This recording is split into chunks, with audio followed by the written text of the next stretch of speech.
Dalam ayat Al-Quran, Quran Surah 4 ayat 157 hingga 158, ada keterangan yang bagi kita kelihatan tidak sesuai dengan fakta sejarah yang kita miliki. Dalam ayat itu, orang-orang Yahudi menyebutkan tentang Al-Masih, Isa putra Maryam. Arti Al-Masih dalam konteks agama Yahudi adalah merujuk kepada Hamasyah, artinya yang diurapi, yaitu Raja Mesias keturunan Daud. Dalam sejarah justru orang-orang Yahudi itu menolak bahwa Yesus adalah Hamasyah atau Al-Masih, tokoh yang mereka harapkan akan datang itu, sebagaimana yang dikatakan dalam Alkitab demikian.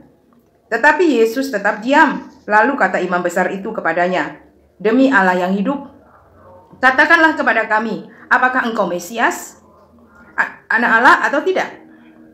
Jawab Yesus, "Engkau telah mengatakannya. Akan tetapi aku berkata kepadamu, mulai sekarang kamu akan melihat Anak Manusia duduk di sebelah kanan yang Maha Kuasa dan datang di atas awan-awan di langit." Maka imam besar itu mengoyakkan pakaiannya dan berkata, "Ia menghujat Allah. Untuk apa kita perlu saksi lagi? Sekarang telah kamu dengar hujatnya. Bagaimana pendapatmu?" Mereka menjawab dan berkata, "Ia harus dihukum mati." Lalu mereka meludahi mukanya dan meninjunya. Orang-orang lain memukul dia dan berkata, "Cobalah katakan kepada kami, hai Mesias, siapakah yang memukul engkau?" Matius 26 ayat 63 hingga 68.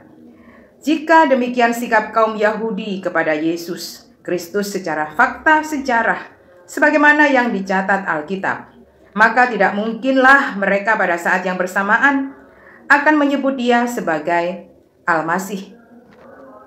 Jadi jika sosok Isa mau dipaksakan sama dengan sosok Yesus, maka sebutan umat Yahudi kepada Isa sebagai Al-Masih itu bertentangan dengan fakta sejarah maupun sikap orang-orang Yahudi itu sendiri terhadap Yesus.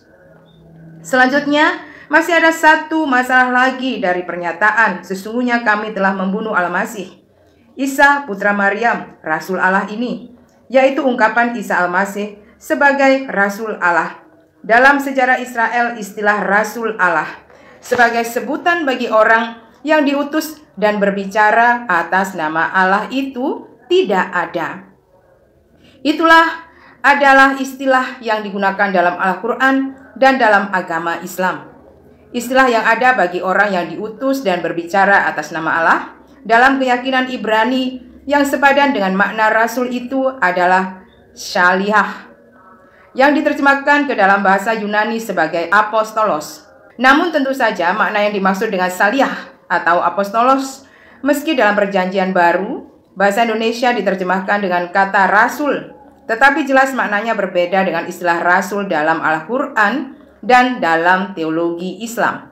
Dalam Alkitab, di samping gelar Shaliah atau Apostolos ini, gelar-gelar lain dari orang yang menyampaikan firman dan perintah Allah pada manusia adalah Nabi atau Nabi, Nabiah atau Nabiah, Nabi perempuan, Hoseh atau Pelihat, 2 Samuel 24 ayat 11, Amos 7 ayat 12, dan Roeh juga Pelihat 1 Samuel 9 ayat 9. Jadi dengan penolakan orang Yahudi pada zaman Yesus untuk mengakuinya sebagai Mesias, pastilah mereka tidak akan menyebut Isa sebagai Al-Masih, apalagi sebagai Rasul. Suatu istilah dan pengertian yang tidak didapati dalam khasanah pemikiran Yahudi di zaman kuno maupun di zaman sekarang.